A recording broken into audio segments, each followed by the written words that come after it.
കേരളത്തിലാദ്യമായി 1000-ലധികം palliative സന്നദ്ധ പ്രവർത്തകരെ ഒരേ വേദിയിൽ അണിനിരത്തിക്കൊണ്ട് ദേശീയ സേവാഭാരതി കേരളം സംഘടിപ്പിക്കുന്ന സംസ്ഥാനതല സുഹൃദം സംഗമം 2026 ജൂലൈ 19 കൊച്ചിയിൽ നടക്കും. മുൻ DGP ഡോക്ടർ ജേക്കബ് തോമസ് സംഗമത്തിന്റെ ഔദ്യോഗികമായിട്ടുള്ള ഉദ്ഘാടനം നിർവഹിക്കും. കേരളത്തിന്റെ പ്രധാന ആരോഗ്യരക്ഷാ പദ്ധതിയായ സുഹൃദം സാന്ത്വന വയോജന പരിചരണ പദ്ധതി നിലവിൽ സംസ്ഥാനത്തെ 50-ലധികം കേന്ദ്രങ്ങളിൽ വിജയകരമായി പ്രവർത്തിച്ചു വരുന്നുണ്ട്.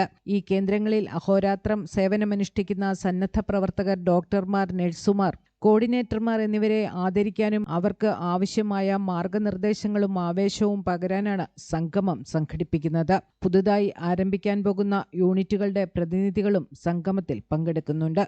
ദേശീയ സേവാഭാരതിയുടെ ഒരു പ്രധാന ലക്ഷ്യം 2030-നകം കേരളത്തിലെ എല്ലാ വീടുകളിലും സമ്പർക്കം ചെയ്ത് വയോജന ക്ഷേമം ഉറപ്പുവരുത്താവുന്ന രീതിയിലുള്ള കൃത്യമായ ഒരു പദ്ധതി ആവിഷ്കരിച്ചിട്ടുണ്ട്.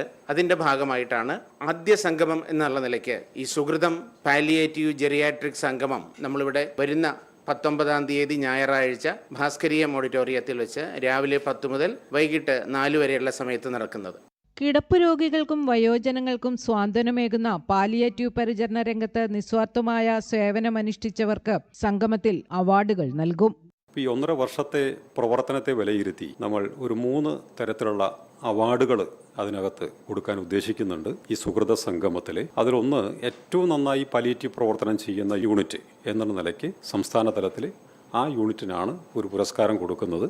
രണ്ടാമത്തത്, ഏറ്റവും നല്ല രീതിയിൽ നിസ്വാർത്ഥമായി ചെയ്യുന്ന ഒരു നഴ്സ്, ആ നഴ്സിനും ഒരു പുരസ്കാരം കൊടുക്കുന്നു. കൂടാതെ ഏറ്റവും നന്നായി പ്രവർത്തിക്കുന്ന ഒരു വോളണ്ടിയർ. ഇങ്ങനെ 3 തലങ്ങളിൽ നിന്നുകൊണ്ടുള്ളൊരു പുരസ്കാര സമർപ്പണം കൂടി ഈ ഒരു സുഹൃദ സംഗമ വേദിയിൽ ഉണ്ട്.